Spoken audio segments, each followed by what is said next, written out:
Okay, this is another one of our retakes. A couple of the lectures got lost in transmission, and thanks to a student named Christopher Opperman, we're able to recreate them. He's like a court reporter in taking down notes, and so I'm pretty sure this will be faithful to the lecture that I originally gave.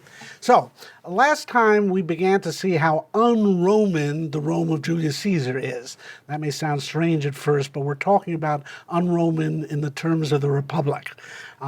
And one of the things we saw was that Rome starts to become Hellenized. It starts to become Greek. And that's worth noting and very strange. Remember, Cicero speaks Greek, as Casca points out. And Coriolanus wouldn't have been pleased with that.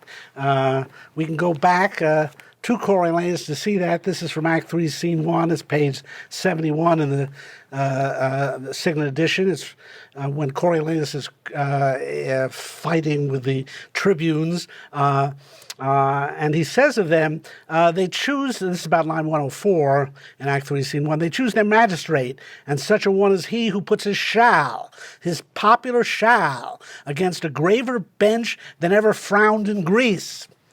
So this is Roman exceptionalism. Coriolanus thinks Roman things are good, not Greek things. And indeed, he goes on, whoever gave that counsel to give forth the corn of the storehouse greatest, as 'twas used sometime in Greece. For Coriolanus, Greece is a reference point of what not to do. But we're going to see Rome change. It becomes Greek, more Greek in Julius Caesar, and then it's become Egyptian in Antony and Cleopatra. This is one of the patterns that unites these Roman plays as a trilogy. The Rome of Coriolanus is, we would call, monocultural. In Julius Caesar and Antony and Cleopatra, Rome starts to become a multicultural community. Remember the emphasis in Coriolanus on this tight-knit Roman community where even the plebeians honored valor when they saw it. The ancient polis was a comprehensive community. The religion was a civil religion, a civic religion. It was part of the city. But in Julius Caesar, we start to see how Rome gets transformed by conquering the world. There's a wonderful book by a Frenchman named René Brague, that's B-R-A-G-U-E, called Eccentric Culture. Which argues that Roman culture was eccentric. It wasn't centered around Roman things. That Roman culture was unusually assimilative. That when the Romans encountered a new community, they would try to take what was best from this. And it was most particularly true in Rome's encounter with the Greek communities. We actually have a problem because when we picture Rome, we inevitably picture imperial Rome. Very little survives of the Roman Republic in the architecture of modern Rome. There's a couple of temples in Largo, Argentina, a couple of temples down by the Tiber. But when we picture Rome, we think of things like the Colosseum, the Forum, the various palaces, the Pantheon. These are all constructions of the Republic, of the Empire. The Colosseum didn't open until 80 A.D.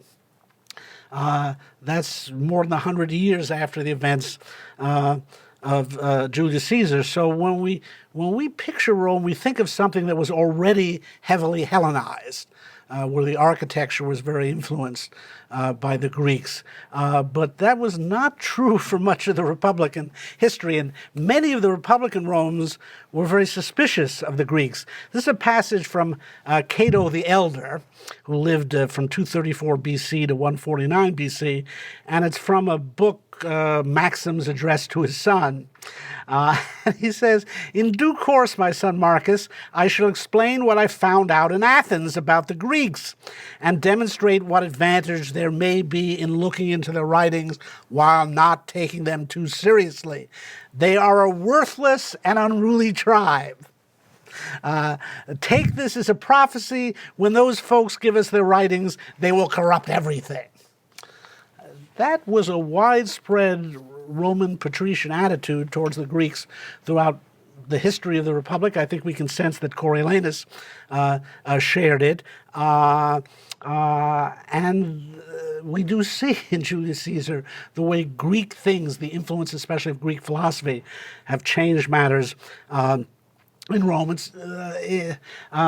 think of the Roman Republic as pursuing an imperial policy, and it did. It eventually conquered the whole Mediterranean world. But it is interesting that many patricians opposed imperial expansion during the Republican era precisely because they thought it was going to cause the decay of Rome. And so Shakespeare understands this. I think he goes out of his way to show us in Julius Caesar how they're now speaking Greek in Rome, and what that tells us about how the city is transformed. Now, Bragg argues quite persuasively in this book that this is what made the Romans great, that unlike other civilizations, they didn't just try to displace earlier civilizations, they tried to absorb them. And Bragg goes on to develop a whole theory of European culture or Western civilization that suggests what I'll call the sedimented quality of our culture, that instead of just displacing earlier cultures, we build upon them. So, for example, Bragg argues the Christian Middle Ages didn't wipe out ancient Roman culture either.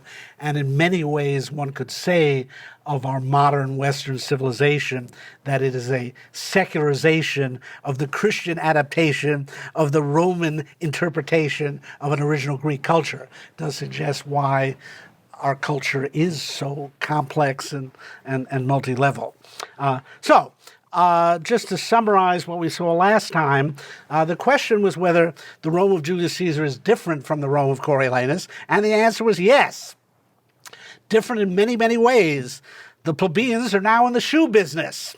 They're in fact tradesmen. They have decent clothes to wear on holidays, and they can in fact take holidays. They're no longer living under that pressure of necessity the way the plebeians did in Coriolanus. And we saw that religious figures have a new place in Rome.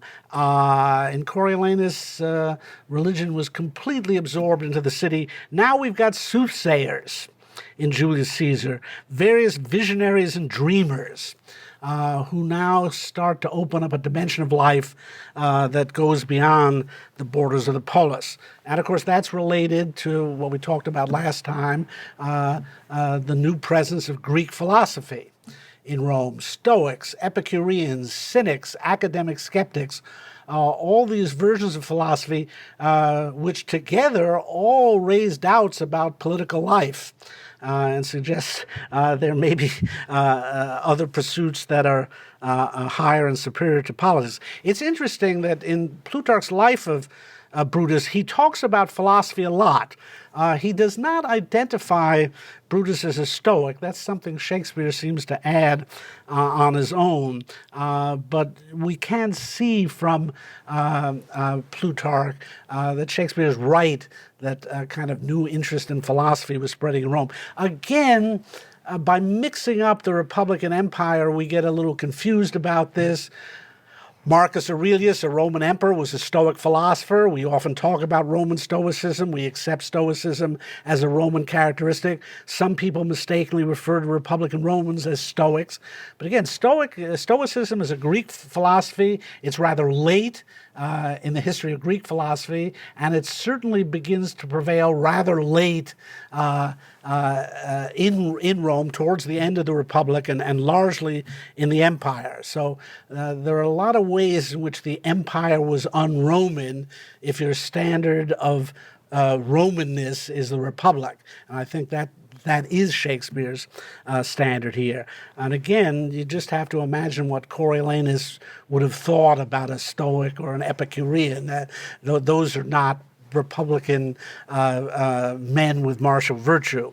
Now, I'd also like to call attention to the status of women in Julius Caesar, which marks an important transformation and is a stage on the way to what we'll see in Antony and Cleopatra. This play is not called Julius and Calpurnia. A woman is not ready to take that status in the world of this play, but one will in Antony and Cleopatra. if we take, certainly the first play we studied is not known as Coriolanus and Virgilia. If we take Virgilia as our standard of Roman womanhood, remember her major characteristic is her silence. "My gracious silence hail," Coriolanus says to her. Portia and Calpurnia are much more talkative than Virgilia. Now, Volumnia is very talkative in Coriolanus, but she speaks always as a Roman matron. She speaks as the Roman mother.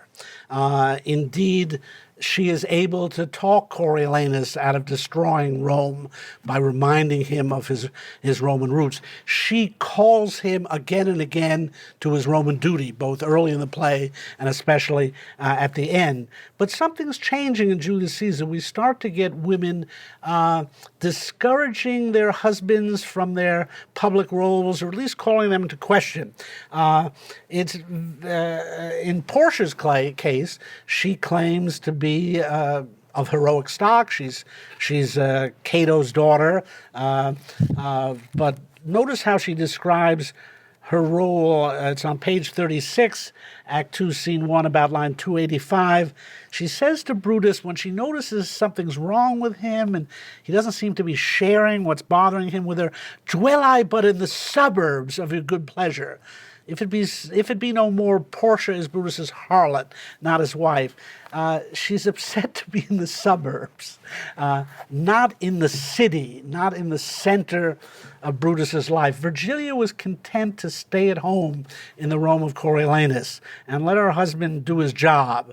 But Portia wants to be more of a companion to Brutus. Calpurnia is the same way. She also tries to talk Julius Caesar out of a public commitment, going to the Senate, for the sake of private life, to protect himself and to save his wife. Now, in fact, neither Portia nor Calpurnia prevail in their attempts to divert their husbands from public business. Brutus and Julius Caesar are still Roman enough and pig-headed enough not to allow that to happen. Cleopatra will talk a Roman out of his duty, as we'll see in Antony and Cleopatra. And again, we see this progress from women having a very limited role in the Rome of Coriolanus to having a more prominent role in Julius Caesar, and then we actually get a queen. In Antony and Cleopatra, a woman who is herself a political leader. It is one sign of the emergence of private dimensions in life that occurs as the Republic decays and the empire comes into existence. Shakespeare, in fact, is portraying a massive trade-off in these plays. In effect, in Coriolanus, he's showing if you want a political regime, a fully politicized regime, then the ancient polis is your best bet. That's your model for getting everyone to focus everything on political life. But you pay an enormous price for that. The horizons of the characters in Coriolanus are contracted precisely because they're so focused on political life. In Coriolanus, the characters barely make reference to the heavens. They barely even look up beyond the walls of the city. In Julius Caesar, there's lots of references to the heavens, and in Antony and Cleopatra as well. In fact, it begins with a reference to new heaven and new earth, as we'll see. That's a sense then of how the Rome of Julius Caesar has already been massively transformed, and we see the Republic is no longer what it used to be. I now want to look at the character of Julius Caesar, and then I'll look at the conspiracy that forms against him and how it comes together, and in many ways why it fails. So, Julius Caesar. He's the titular character. Many people have questioned, why isn't the play called Marcus Brutus? Isn't it more about Brutus? Isn't Brutus the hero? Or maybe Mark Antony? But Julius Caesar is the premise of this whole play. His greatness is the premise of the play, his preeminence in Rome. He was, in fact, historically one of the most remarkable human beings in history, one of the greatest generals of all time, famously conquered Gaul, won battles wherever he fought. He was very bold and audacious as a general. He would personally risk his life time and time again. Very decisive.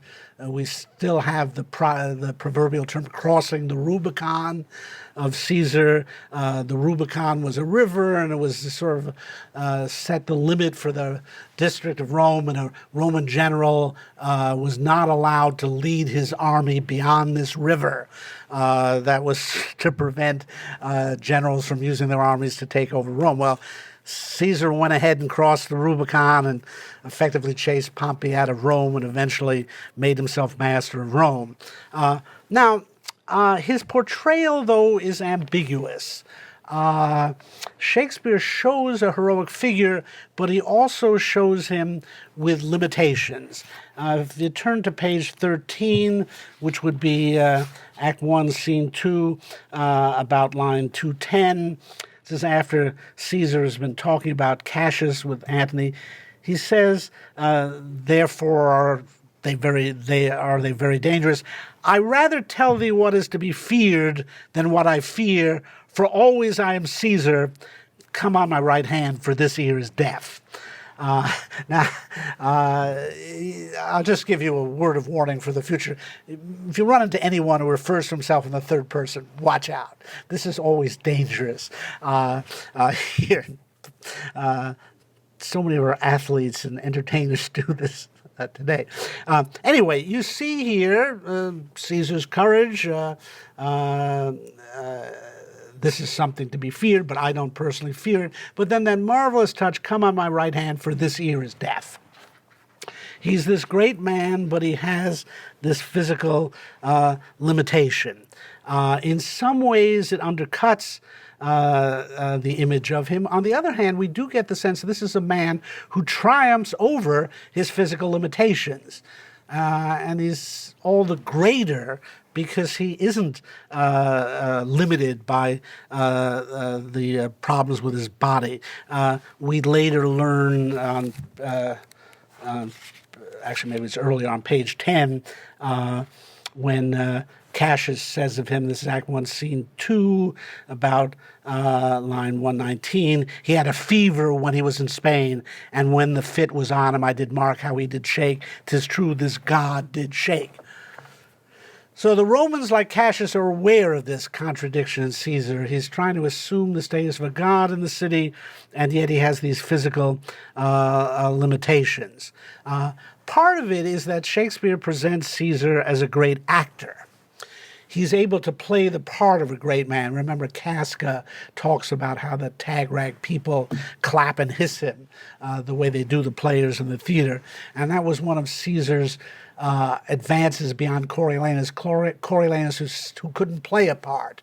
It's one reason he didn't succeed in Roman politics. Caesar can do it. So even with these physical weaknesses, that fit of epilepsy he has in front of the crowd, he's able to make it an impressive figure in Rome. Still, there is a sense in the play that something's gone wrong for Caesar, that he's not at the top of his game anymore. He's becoming hesitant about things. He's hesitant about taking the crown from Mark Antony, with good reason. He's hesitant about going to the Senate, with good reason. They're going to kill him there. But it does point to something I think Shakespeare is suggesting about Julius Caesar at this point in his career. It was said of Alexander the Great that he wept when he realized he had no more worlds to conquer. Julius Caesar was very aware of Alexander the Great. It's arguable he took him as his model. And in some ways, Caesar is at that moment in his career now.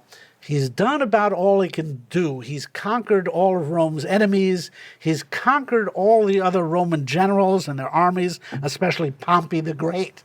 How much greater must Julius Caesar be if he conquers Pompey the Great? No Romans have been able to defeat him. No barbarians have been able to defeat him. What does he do for an encore? And that may be his problem here. The historical record suggests this, and Shakespeare seems to have picked up on him on this. What's left for Caesar? Well, he's thinking of becoming king. He's been appointed dictator for life, but maybe he could become king. But he understands there's a problem with that the Romans aren't happy with this term king. They associated with the Tarquin kings and the raping of their women 500 years ago. So now Caesar was originally part of a triumvirate, a three-man group that ruled Rome. Of those other two, Crassus was killed leading the Roman armies in the east against the Parthians, and Pompey was in effect killed by Caesar, at least defeated by him. So he really is in that Alexander the Great position with no more worlds to conquer. Now, Plutarch in his Life of Caesar mentions that he was thinking of leading a campaign against the Parthians to avenge Crassus, and we'll see in Antony and Cleopatra that Antony does that. There's also talk of things he was going to do to improve Rome. He's talking about building a canal to further drain the Roman swamps. Like Washington, D.C., Rome was built on a swamp. It happens to these imperial capitals. But in general, you can see he's running out of things to do.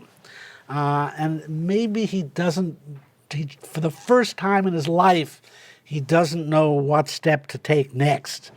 And that's why we get this combination of strength and weakness in the character. A good place to see this is in Act 2, Scene 2. It's pages 38 and 39. This is the moment when Calpurnia speaks of her dreams to Caesar and tries to discourage him from going to the Senate House. It begins line 1 in Act 2, Scene 2.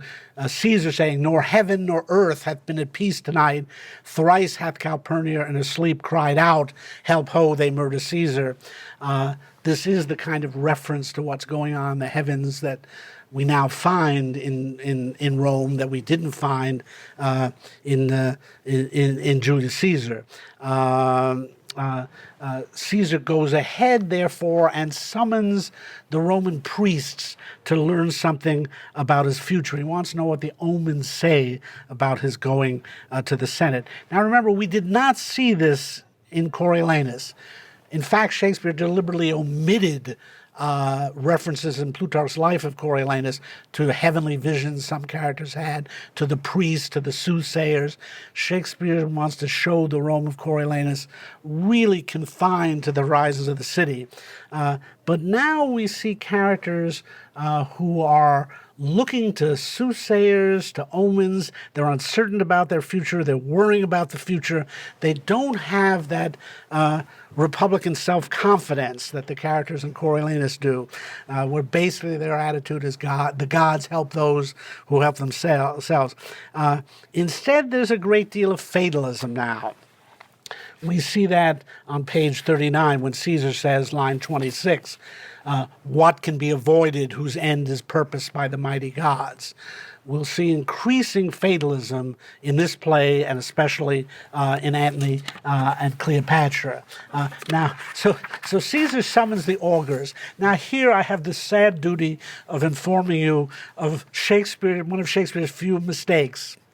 The proper term is augur, A-U-G-U-R. Shakespeare thought it was augurs. He added an E-R to it, as you can see at line 38.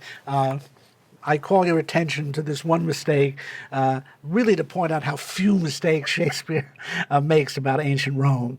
In any case, the augurs come in with their prophecies, and it's straight out of Machiavelli's treatment of the chicken men in the discourses, that when the priests come in with a prophecy a true Roman doesn't like, he just reinterprets it. The servant reports that the augurs report they could not find a heart within the beast. That's supposed to be a bad omen, and Julius Caesar's not supposed to go to the Senate, but he replies, the gods do this in shame of cowardice. Caesar should be a beast without a heart if he should stay at home today for fear. No, Caesar shall not.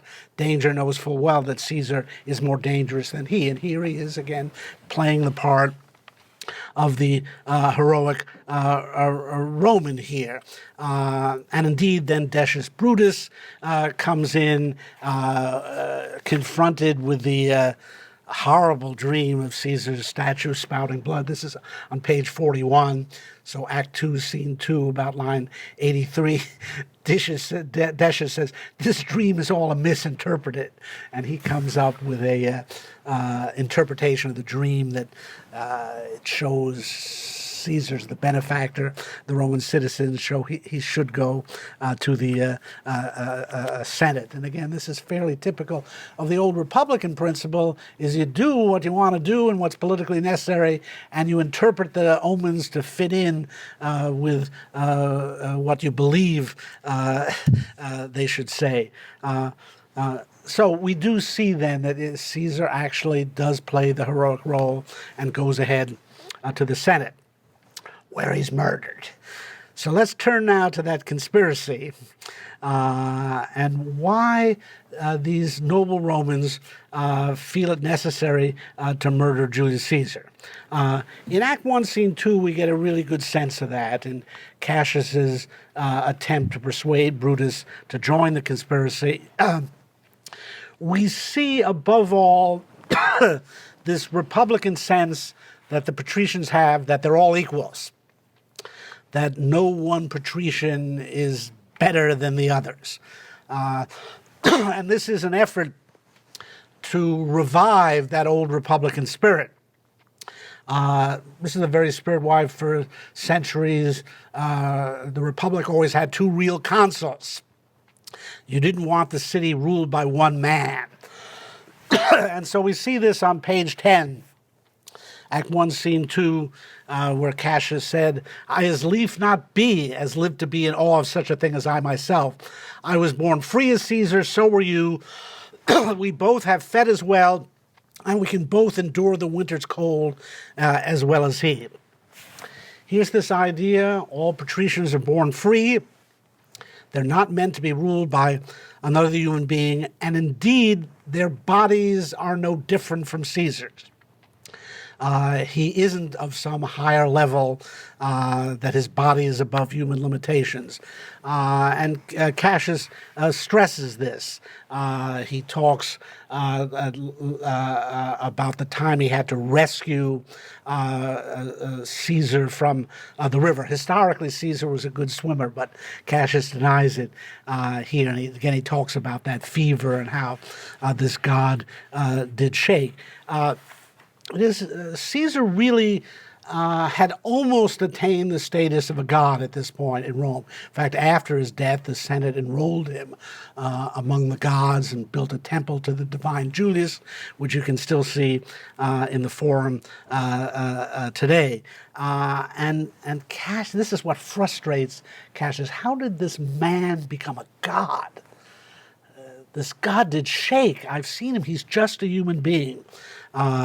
And now, of course, the deepest irony of this conspiracy is that by killing Caesar, the conspirators are going to make him into a god. They're going to set his spirit free.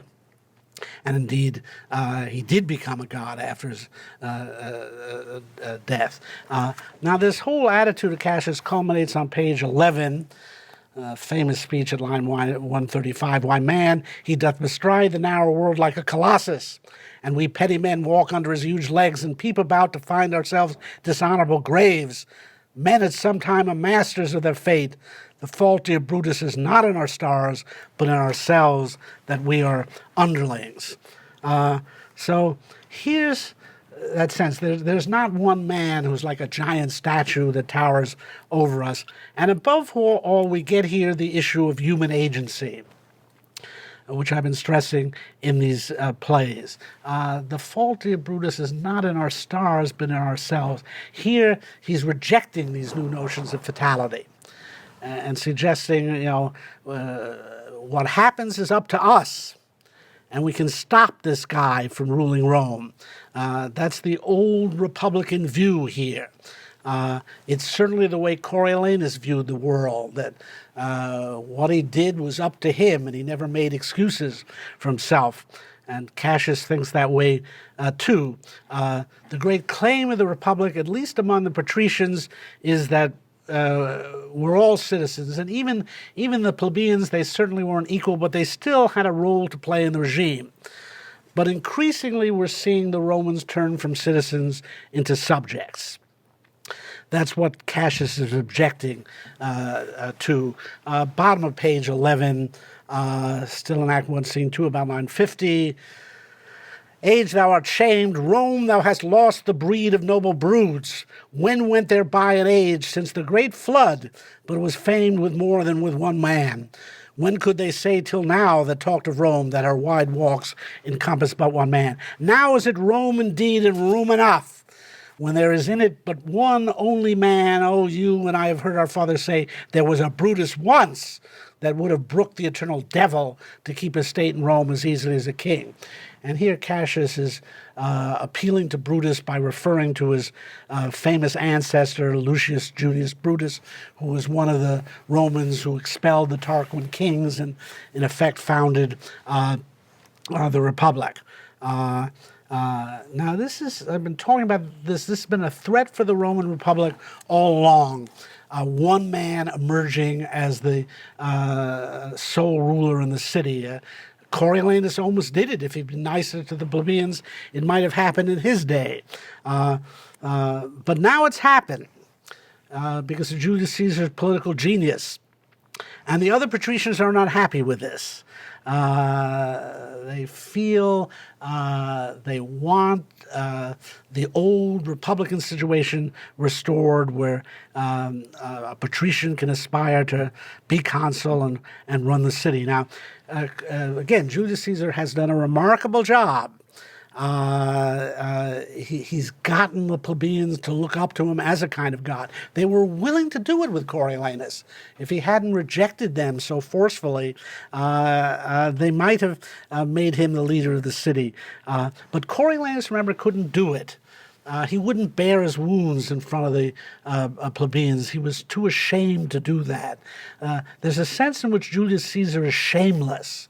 He's willing to do things that the patricians had found ignoble. He's willing to play like an actor before the city. Shame, remember, is a moral, not an intellectual virtue. Lack of shame can be a kind of intellectual virtue. It means you see through the conventions that people live by. In some ways, there's something shameless about Julius Caesar's willing to cater to the mob, to play to them, and that's why he emerges as the single great man in Rome. Now, the conspiracy forms against that. What is it going to take to overthrow Caesar? Well, you see, in immediate terms, it's going to take Cassius convincing Brutus to join the conspiracy. And that tells us something about this conspiracy. It's going to require an unusual combination of qualities. I'm going to say it requires a combination of realism and idealism. Now, in some ways, those are anachronistic terms here, but in a certain sense, they work, and we can use them. That is, Cassius is the politically realistic man, as we'll see. He always wants to do what's necessary in a situation, politically necessary. But that's not enough. The conspiracy needs Brutus, because Brutus is a man of principle. They need a public front to their actions. Cassius looks as if he's acting out of envy and self-interest. They know that if they can get Brutus to join the conspiracy, it will be publicly respectable. There was, in fact, a rumor that Brutus was the illegitimate son of Caesar. And there was some evidence for this. Brutus had actually sided with Pompey in the Civil War, and Caesar was unusually generous to Brutus in pardoning him after that and being his patron. And so no one thought that Brutus had personal reasons to strike against Caesar. And that's the way in which you could lend legitimacy to the old operation. You can actually see this at the very end of the play on page 104 in Antony's tribute to Brutus, Act 5, Scene 5, about line 68. This was the noblest Roman of them all. All the conspirators, save only he, did that they did in envy of great Caesar. He only in a general, honest thought and common good to all made one of them. So here's exactly what Brutus brought to the conspiracy, that he represented general honest thought and the common good and did not act out of envy.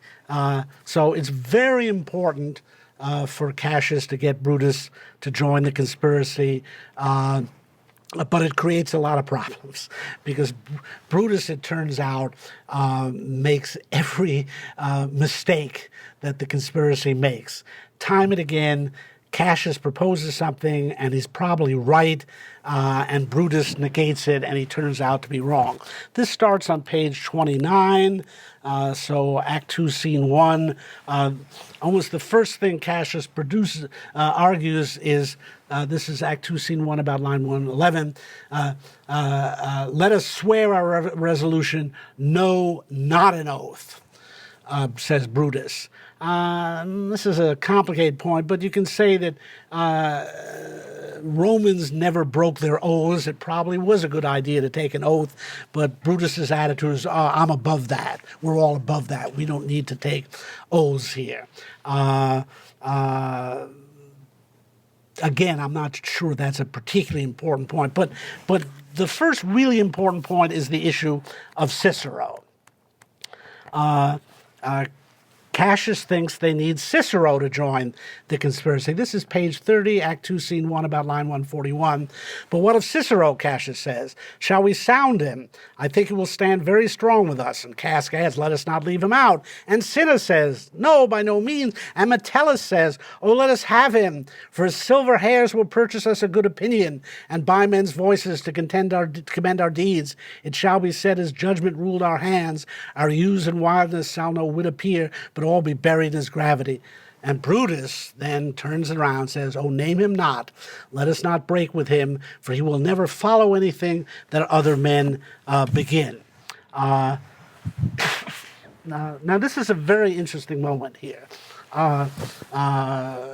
Brutus doesn't want Cicero in the conspiracy. And the reason he offers is that Cicero will not follow something other men begin. Now, Alan Bloom, in his essay, The Morality of the Pagan Hero and Julius Caesar in Shakespeare's Politics, has a very interesting discussion of the failings of the conspiracy, and specifically of this Cicero point.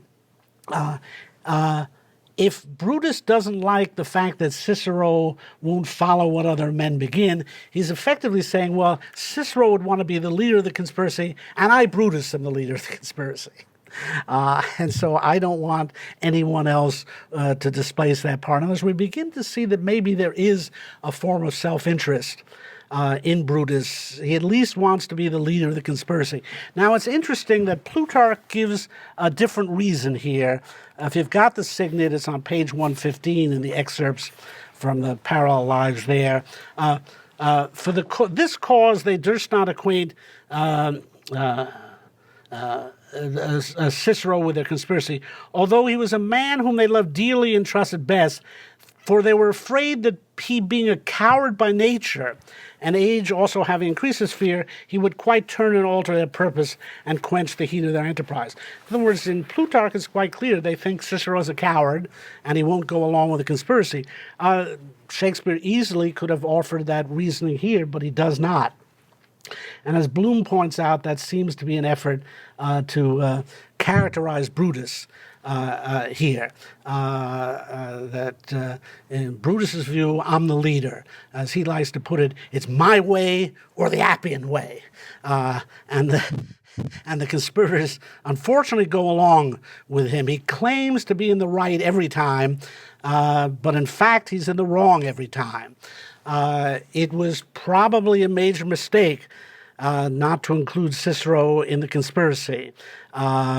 Everything, it turns out, devolves upon a battle of speeches between Brutus and Antony, and Cicero was the most famous orator in Rome at the time. And if he had given the speech instead of Brutus, it might have gone much better. In fact, historically, Cicero gave a whole series of speeches attacking Mark Antony called the Philippics, modeled on Demosthenes' speech against King Philip of Macedon. And so, indeed, leaving the greatest orator in Rome out of your conspiracy was probably a mistake. Certainly, it's a mistake not to kill Mark Antony, as things turn out. And again, Cassius turns out to be right on the money here, page 31, about line 159 and 60, which to prevent, let Antony and Caesar fall together. But again, Brutus says no. This will seem excessive. All we need to do is extinguish the spirit of Caesar. Brutus says, unfortunately, we have to kill his body. I wish we could just kill his spirit. Of course, again, the irony is they kill his body and release his spirit. By killing his body, they set the spirit of Caesarism free in Rome, and he becomes a god. Indeed, we talked about Aristotle's statement, a man without a city is either a beast or a god, and that seems to apply well to Julius Caesar as well here. This is a scene in which he's going to become a god, and yet he's slaughtered like a beast, butchered, as Brutus says it. So we see here in general the problem with the conspiracy is they can't form one body that can counter the Caesar. Caesar, who was a realist and an idealist, who was a very practical politician, and yet could appeal to noble motives. In some ways, he could combine the spirit of Brutus and Cassius in one person, and so they can't quite unite against him. And so that then takes us to the scene of his death. Page 48, the beginning of Act 3. Here he sets himself up in the heroic mode just before his death. Metellus Cimber is pleading for the return of his banished brother, and Caesar refuses to do this. This is Act 3, Scene 1, line 47. This is a very interesting textual moment. Caesar says, no, Caesar doth not wrong, nor without cause will he be satisfied. Now, I don't normally talk about textual problems, but this is an interesting one. The playwright Ben Jonson, Shakespeare's contemporary and probably the greatest playwright among his contemporaries, but what a misfortune to be a playwright and live at the same time as Shakespeare. He was always talking about how bad Shakespeare was and how illogical he was. And he cites a line from Julius Caesar, Caesar never doth wrong but with just cause. And Jonson thought that was so funny. What a stupid line. Now, in fact, that's absolutely perfect to characterize Julius Caesar. Caesar never doth wrong but with just cause. That's the way a dictator thinks. It really captures the essence of Caesar. And I suspect that's the way the line was originally written. But what we have is Caesar never doth not wrong, nor without cause will he be satisfied. Now, we have only one text of Julius Caesar. It's one of those plays that appears only in the first folio of 1623. It may well be that Shakespeare knew what Jonson was saying about him and altered the line, or it may be that the editors who prepared the text for the first folio were aware of this. This is something Johnson said in his sort of table talk. It was recorded in print.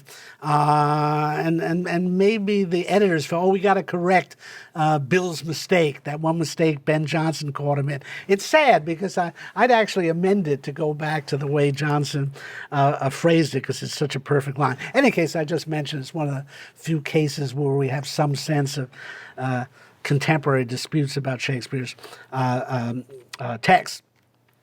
Anyway, we see here Julius Caesar at the moment of his assassination, elevating himself to the level of a god, indeed a cosmic god. Bottom of page 48, about line 58. I could be well moved if I were as you. If I could pray to move, prayers would move me. But I am constant as the northern star, of whose true fixed and resting quality there is no fellow in the firmament. There it is. I mean, he's a cosmic god, not just a city god. Indeed, he almost dies saying, line 73, hence wilt thou lift up Olympus here. This goes beyond anything that Coriolanus hoped to achieve. So again, at the moment of his death, he's closest to being a god, and yet he's slaughtered like a beast. And the assassination happens, and here are our conspirators who immediately proclaim themselves the great men of history. They expect to be immortalized.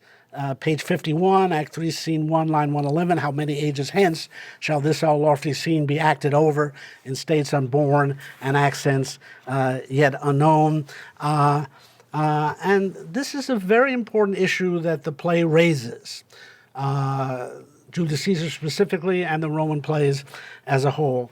The question of whether men make history or history makes men. The claim of the Republic is that men make history. The whole claim of the conspiracy is that they are men who can remake history. They can undo the emergence of this Caesar regime. Now, Shakespeare is very interested in human agency. As a dramatist particularly, he wants to write about the people who change the world, about the men and women who make history, what Hegel would call world historical individuals. But this play begins to raise the issue, maybe history makes men instead of men making history. Could Caesar in fact be stopped? Or was Caesarism a movement whose time had come and that could not be changed here? You know, we talk about the mistakes of the conspiracy as if they had changed things, then the outcome would have been different. But there's a lot in this play that suggests that, in fact, what was happening in Rome was inevitable. That for centuries now, the city, at least a century, the city had been moving towards one-man rule. And whatever the conspirators did, they might have changed things for time being, but eventually someone was going to emerge as emperor in Rome. We'll talk about that more next time. Again, these actors, these conspirators think they really have brought freedom back to Rome, but immediately Mark Antony shows up and starts to undo what they've done. Again, you see the importance of Mark Antony. It's his skill that raises the possibility of undoing the conspiracy, and as we'll see in Antony and Cleopatra, establishing an imperial regime. But again, there's the sense that Antony is just taking advantage of broader developments in Rome that have now made Caesarism inevitable. So again, it's not an easy question to answer. And I think Shakespeare deliberately leaves it ambiguous because he does see this as such a difficult question. Were these men fighting an inevitably losing battle, or in fact, if they'd done things a little better, if they'd included Cicero in the conspiracy, could they perhaps have made a restoration of the Republic possible?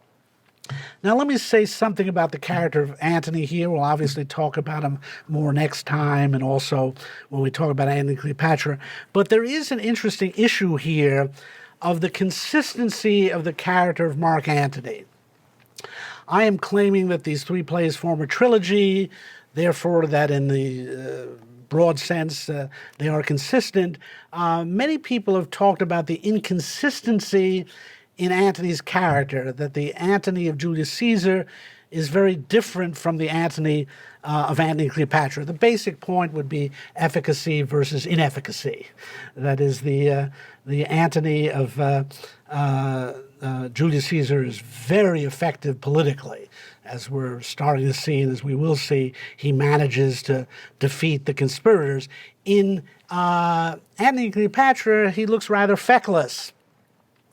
And he's ultimately defeated by Octavius, and he seems incapable of defending himself. How could this be the same character?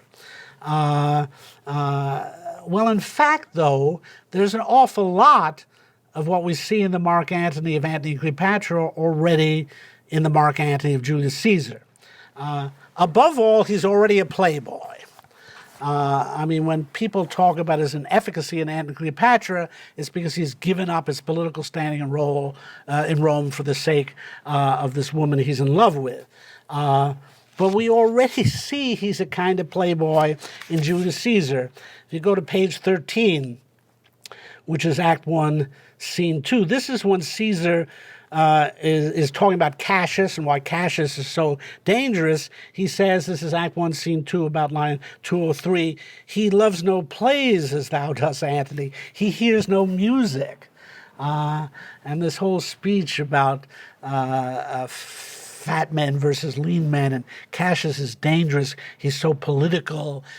He doesn't enjoy life. And Antony's his opposite. He loves plays. He likes hearing music. And this is quite a sustained motif in the play. On page 32, we learn that this is one of the reasons Brutus feels it's not necessary to kill Antony. This is Act 2, Scene 1, about line 187. He thinks Antony won't do much, for he is given to sports, to wildness, and much company. Exactly the way we see Antony in Antony and Cleopatra. He's a party animal. And this comes up again and again. Caesar sees it again, page 42. On that morning of Caesar going to the Senate House, this is Act 2, Scene 2, about line 116, Antony shows up just after the conspirators. See, Antony that revels long o' nights is notwithstanding up. Good morrow, Antony. Again, this is a guy that stays up partying all night. And finally, again, this is really quite sustained in the play. I can't vouch for the fact that Shakespeare was already anticipating writing Antony and Cleopatra when he wrote Julius Caesar, because it was written several years before, but he really seems to be establishing the basis here. This is page 92 now, Act 5, Scene 1, about line 62. Again, Cassius complaining about Octavius and Antony, a peevish schoolboy, worthless as such honor, joined with a masker and a reveler. So if people say there's something inconsistent in the portrait of Antony because he seems like such a playboy in Antony and Cleopatra, well, he's presented as a playboy here as well. And indeed, when you read the life of Antony in Plutarch, it's just filled with stories of Antony's indulgence in food and drink and sex. He really was quite the wild guy. So in a way, the question is not how did Antony change from being an efficacious political figure in Julius Caesar to the inefficacious figure in Antony and Cleopatra, but how did he ever get his act together in Julius Caesar? Because no one is expecting him in Julius Caesar to emerge as a powerful political force in Rome. Cassius is suspicious, but Brutus is not. And indeed, you have to realize it's a reaction to the death of his master, the beloved Julius Caesar, that it's in the effort to avenge Caesar that Antony pulls himself together. And here, it's very interesting to look at his reaction to Caesar's death, because in a way it does lay the groundwork for Antony and Cleopatra. Look at page 52. Antony's reaction when he first sees the body of Caesar slaughtered on the ground. So this is Act 3, Scene 1, about line 148. O mighty Caesar, dost thou lie so low? Are all thy conquests, glories, triumphs, spoils shrunk to this little measure? Fare thee well. Part of Antony's lesson in this play is of the futility of politics. Here's the greatest man he ever knew, and he's left a corpse on the ground. O mighty Caesar, dost thou lie so low? We will see in Antony and Cleopatra that Cleopatra says at one point, "'Tis paltry to be Caesar." She's referring to the man we know as Augustus Caesar, but it's basically the same point, that the action of these plays becomes a lesson in the emptiness of political glory. And that may tell us something about why Antony is so feckless in Antony and Cleopatra. Yes, he can pull himself together to avenge his master, his lord, but after that, where is he? What has he got left to fight for? And here, this speech has even more implications, continuing on page 52, this is line 151, as he turns to address the conspirators, "I know not, gentlemen, what you intend. Who else must be let blood? Who else is rank? If I myself, there is no hour so fit as Caesar's death's hour, nor no instrument of half that worth as those your swords made rich with the most noble blood of all this world. I do beseech ye, if you bear me hard, now whilst your purpled hands do reek and smoke, fulfill your pleasure. Live 1,000 years, I shall not find myself so apt to die. No place will please me so, no means of death, as here by Caesar, and by you cut off, the choice and master spirits of this age." Now this is in part rhetoric, but to the extent it has any truth to it, it has enormous implications for indeed what we'll see about Antony and Cleopatra. Live 1,000 years, I shall not find myself so apt to die. There's a sense in which Antony realized this is the moment. This is when I should die, next to my master, killed by the very same men who killed him. This would be the fate he wants here. Now he does, in effect, decide not to die, to live in order to avenge his master, and to appear to compromise and negotiate with the conspirators in a way that seems to betray initially the memory of his master.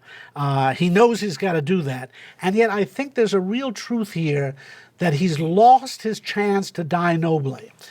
And we will see him in Antony and Cleopatra search for another such moment, one of these 1,000-year moments when it's right to die. And his answer there will be, "I will die for Cleopatra. I didn't die for Julius Caesar, but I'll die for Cleopatra." It's sad the way she sets things up, so it becomes a kind of false death, and that, as we'll see, she's not really dead when he thinks she's dying for her. But I do think that these moments do reveal something about the psychology of Mark Antony that ties the two plays together. In fact, you can already see in Julius Caesar what is going to make a mess of Antony's head in Antony and Cleopatra, that he knows in some sense he missed the right moment to die. And a lot of his aimless striving in that play, his unsurety, I think stems from this moment. Now, notice that Brutus cuts in, page 53, line 164, "O Antony, beg not your death of us."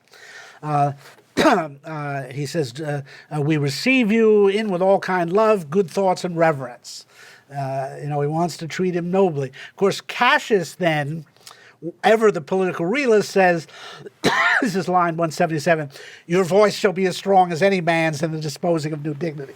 Cassius knows the politically realistic thing to say at that point, you'll share in the spoils of whatever comes from this. Cassius showing his political acumen there. Brutus once again making a terrible political mistake here. First of all, allowing Antony to speak at Caesar's funeral at all, but above all, allowing him to speak second. Anyone will tell you that the advantageous moment rhetorically is to have the last word. But Brutus is so self-confident and so confident of the justice of his cause that he thinks, I can speak and I'll convince the people, and then we can let Antony say whatever he wants to. Another sign of Brutus's overconfidence. Now, it's an interesting touch in the play that it may be that Cassius is somewhat responsible for this overconfidence. That would be a nice little touch if we see it that way. That is, remember that in his efforts to get Brutus to join the conspiracy, Cassius started this kind of public campaign to convince Brutus.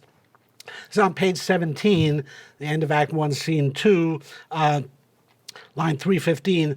I will this night in several hands in his window throw, as if they came from several citizens, writings, all tending to the great opinion that Rome holds of his name, wherein obscurely Caesar's ambition shall be glanced at. And after this, let Caesar seat him sure, for we will shake him, or worse days endure.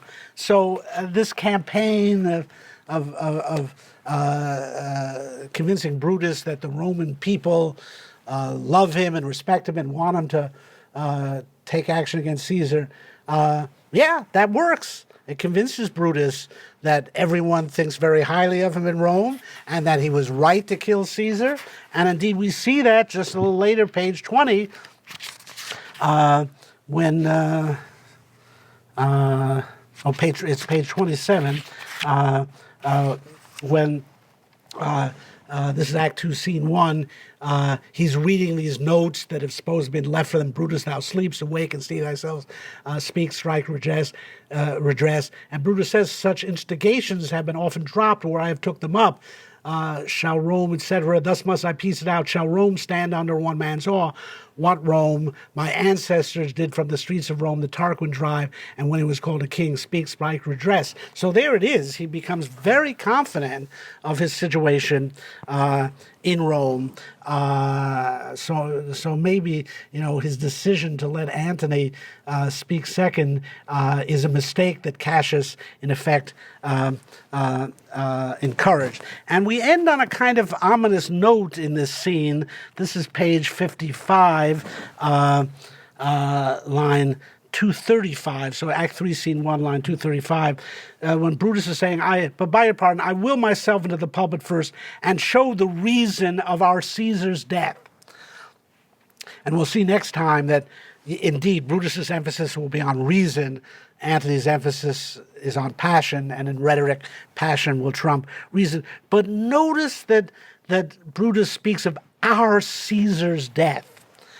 You see there the transformation that is occurring, that the name of this man is becoming a title. Brutus is already speaking of a Caesar. And it's a hint of what's going on here, that although the man Julius Caesar is dead, the spirit of Caesarism has only been strengthened. And again, it's an irony that Julius Caesar, who was thwarted in his desire to be named king, then found that his name became a higher title than king.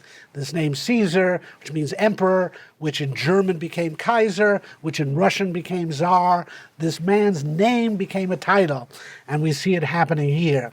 And one more indication of this on page 56, Antony's invocation of Caesar's spirit. This is Act 3, Scene 1, about line 270. And Caesar's spirit ranging for revenge. Remember, Brutus hoped to kill Caesar's spirit, but he didn't. we now see set it free, and Caesar's spirit, ranging for revenge, with Ate by his side, come hot from hell, shall in these confines with a monarch's voice cry havoc, and let slip the dogs of war. And there it is, the monarch's voice. This man who wanted to be king but was being thwarted, now in their weird way, the conspirators have made it possible. He's become Caesar, and he's become a monarch. In some ways, the conspirators have only brought about what they most feared. They brought a monarch to Rome. Okay, we'll stop here. Next time we'll go on to discuss this exchange of speeches between Antony and Brutus and how that works out, and then look at the transformations of Rome and the Republican spirit that occur at the end of the play.